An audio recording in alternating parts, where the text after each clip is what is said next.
En 2018, dans la réserve forestière centrale de Budongo, en Ouganda, les chimpanzés attendaient l'arrivée d'un nouveau membre de la famille. Tout semblait aller pour le mieux. Mais lorsque le bébé est né, les chimpanzés adultes se sont mis à paniquer. Le bébé aurait pu causer des problèmes à l'ensemble du groupe, parce que c'était un albinos. Mais ce bébé était vraiment si dangereux que ça? On va tout vous dire.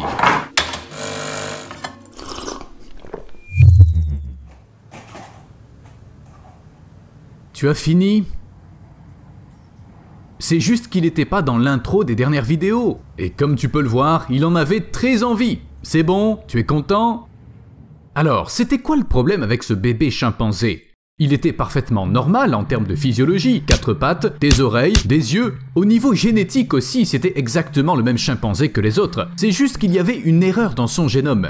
Il y en a qui héritent d'une maison, d'une voiture ou d'un compte bancaire de leurs parents, alors que les albinos reçoivent une ou plusieurs modifications génétiques de leurs 2 parents à la fois. Ces gènes interfèrent avec la production de mélanine par l'organisme, le principal pigment qui détermine la couleur de la peau, du pelage et des yeux. Les animaux non mammifères peuvent également être albinos, et tous les animaux blancs ne sont pas albinos. Certains ont simplement la peau et la fourrure claires, tandis que d'autres présentent une mutation appelée leucisme. Mais le fait demeure, les autres animaux se méfient de leurs congénères albinos, et je pense avoir découvert pourquoi. Les 2 premiers chimpanzés adultes de la réserve forestière de Budongo, qui ont rencontré un bébé albinos, se sont mis à pousser des cris d'alarme et des aboiements, à hurler et à s'enfuir. Au fil du temps, le nombre de chimpanzés adultes préoccupés par la situation a augmenté, et tout ça s'est conclu de triste manière. Quelques jours plus tard, le petit chimpanzé est passé de vie à trépas, la peur a mué en agression et les autres chimpanzés se sont tout simplement débarrassés de ce bébé inhabituel. Ce comportement a surpris les scientifiques. Habituellement, les chimpanzés réagissent avec curiosité aux nouveau-nés, les touchant et les toilettant, et ils font de même avec la mère.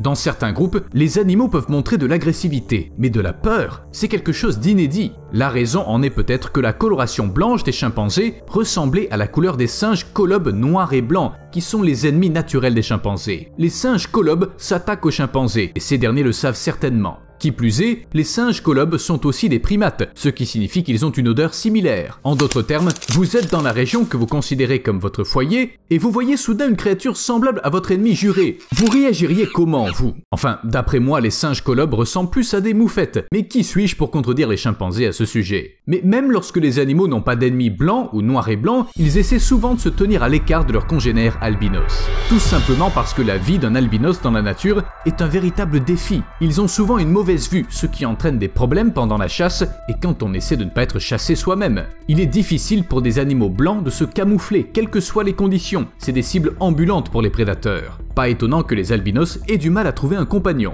Les animaux savent pas vraiment comment fonctionne la génétique, mais ils ont une bonne compréhension du principe compagnon viable, progéniture viable. Un chevreuil albinos peut pas vraiment être considéré comme viable. Il y a toujours un risque que les petits héritent d'un gène inutile. Bien sûr, ça ne signifie pas que tous les descendants seront albinos, mais qui a envie de faire l'expérience? D'ailleurs, être désavantagé quand il s'agit de chasser ou être chassé n'est pas le seul problème. Les albinos ne s'en rendent pas compte, mais ils sont très appréciés des braconniers. Et quand je dis très appréciés, je veux dire que la prime qui leur est accordée peut être 10 fois supérieure à la normale. Le montant exact est assez difficile à connaître parce que, eh bien, vous savez, le braconnage est illégal. En Écosse, un chevreuil blanc avait été observé qui, très probablement, souffrait de leucisme, c'est-à-dire qu'il n'était même pas albinos. On a offert plus de 6 000 € en échange d'informations sur sa localisation, c'est-à-dire qu'on a proposé de l'argent contre une chance de l'abattre. Un serpent des blés albinos peut atteindre environ 430 €. Les alligators albinos sont un trophée encore plus précieux. En 2008, 7 de ces reptiles ont été volés dans un zoo brésilien. On dit qu'ils valaient 8 600 € chacun. 8 600 €! Les tigres blancs ont été chassés si intensivement qu'ils ont disparu à l'état sauvage. Aujourd'hui, de tels animaux atteints de leucisme se trouvent principalement dans les zoos. Mais ça n'arrête pas les chasseurs. Ils sont prêts à payer jusqu'à 52 000 € pour avoir la chance de chasser l'un de ces animaux rares, ce qui représente 10 fois la prime pour un tigre ordinaire. Honnêtement, je trouve pas ça correct de tuer tout ce qui nous paraît bizarre. On est de retour à l'époque victorienne ou quoi? Bien sûr, tout le monde n'agit pas ainsi. Au contraire, certains sont prêts à dépenser beaucoup d'argent pour sauver les albinos. Voici Alba, l'une des créatures les plus rares sur Terre. Elle est la seule albinos connue dans la population en déclin des orang-outans de Bornéo. Afin de protéger Alba des braconniers, la Fondation pour la survie des orang-outans de Bornéo lui a acheté une île entière pour 69 000 €. Alba elle-même et 3 autres orang-outans ont hérité de la partie clôturée, la mieux protégée de l'île, le reste étant occupé par des scientifiques et des agents de sécurité qui assureront à l'albinos une vie confortable et sûre. On pense que là-bas, Alba pourra facilement atteindre 50 ans en grimpant aux arbres et en mangeant des fruits. En bref, une vie paradisiaque. En fait, je suis un peu jaloux.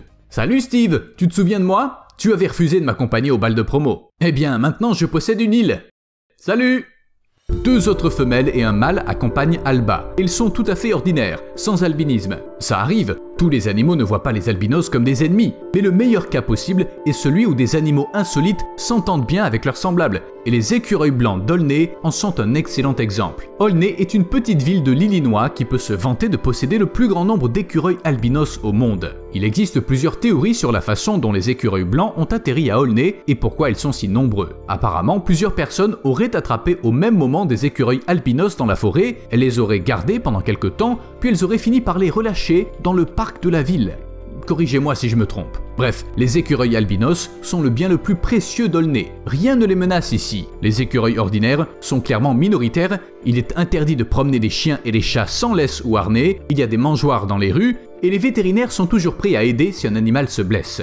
Si les albinos se sentent bien à Aulnay, c'est en grande partie grâce à ses habitants. De plus, la présence d'un grand nombre d'écureuils blancs garantit que personne ne les considérera comme des étrangers puisque tous ceux qui les entourent sont dépourvus de mélanine. Et puis je me suis dit, et si tout le monde était albinos? Je veux dire, tout le monde, depuis l'origine de l'humanité. Est-ce qu'on survivrait? L'une des principales préoccupations des personnes atteintes d'albinisme est la sensibilité de leur peau claire. Pour se protéger des rayons du soleil, les gens du monde entier pourraient porter des vêtements longs, des chapeaux, des foulards, des voiles, et on aurait certainement inventé la crème solaire bien avant 1932. En outre, toutes les cultures évolueraient probablement afin d'effectuer la plupart de leurs activités quotidiennes dans l'obscurité. La vie en serait chamboulée.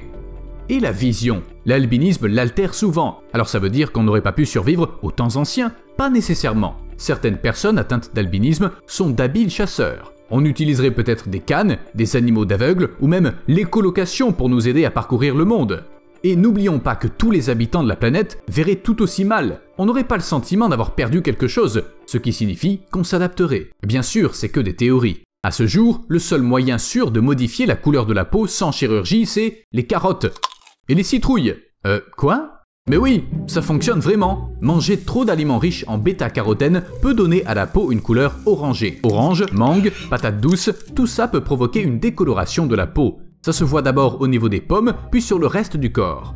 Bien sûr, ça ne se produit pas brusquement. Il faut consommer 20 à 50 mg de bêta-carotène par jour pendant plusieurs semaines, une carotte moyenne en contenant environ 4 mg. Ça fait environ 10 carottes par jour, mais je vous conseille pas de vérifier par vous-même. Au fait, ça semble fonctionner même chez les femmes enceintes. Si la future maman mange trop d'aliments contenant du bêta-carotène, son bébé naîtra orange. Je peux pas l'affirmer avec certitude, mais moi par exemple, je suis né comme ça, grâce à ma maman et à son amour pour les carottes. Enfin, de tels changements de couleur sont parfaitement inutiles. Seuls les animaux savent s'en servir à bon escient. Il existe une théorie selon laquelle le réchauffement climatique rend les animaux plus clairs, car les couleurs sombres absorbent mieux la chaleur, et personne n'a envie de surchauffer. N'oublions pas le camouflage, indispensable à la survie des animaux. La capacité de changer rapidement d'apparence est souvent le seul moyen d'échapper aux prédateurs. Prenons les caméléons par exemple. C'est pas les animaux les plus rapides, ils sont pas vraiment capables de fuir. Dans une telle situation, la capacité à passer d'une couleur à l'autre en quelques secondes est tout simplement inestimable. Tout le monde connaît le caméléon. Mais vous pensez quoi de cette grenouille? Lithoria peronii émet un gloussement aigu que l'on qualifie parfois de rire maniaque parce que, ça ressemble vraiment à un rire. Cette grenouille peut également changer de couleur à une vitesse incroyable. Elle peut passer d'un gris verdâtre pâle à un brun rougeâtre avec des taches vertes ou devenir presque entièrement blanche en moins d'1 heure. C'est assez long par rapport au caméléon et ses 20 secondes, mais au moins la grenouille est capable de sauter. Comment les animaux survivaient avant d'apprendre à changer de couleur? J'ai décidé de me renseigner et j'ai découvert un fait étonnant. Il y a environ 600 millions d'années, voir les couleurs n'était pas si important que ça pour les habitants de la Terre. Personne n'avait Dieu. Les animaux se contentaient de flotter, ils étaient conscients de l'existence de la lumière du soleil et ça leur suffisait. Dis-moi Steve, tu t'es déjà demandé de quelle couleur on est? On est rouge. C'est comment rouge? Aucune idée. Peut-être que ces arrière-ancêtres des poissons et autres créatures modernes avaient une couleur, mais qui pourra nous le dire? Vous savez quoi? Les scientifiques n'ont aucune idée de la couleur qu'avaient les animaux avant. On peut spéculer, mais personne n'ose affirmer avec assurance que les diplodocus étaient violets avec des taches oranges. Jusqu'à présent, on n'a pas trouvé de peau de dinosaure bien conservée qui nous permettrait de tirer de telles conclusions. Le plus souvent, au lieu de cuir, on a juste une empreinte. Tout ce que les scientifiques peuvent faire, c'est fonder leurs hypothèses sur les animaux à plumes et les insectes, car ils conservent mieux les pigments. On n'est donc sûr de rien. Et si autrefois notre planète était entièrement habitée par des albinos? À plus!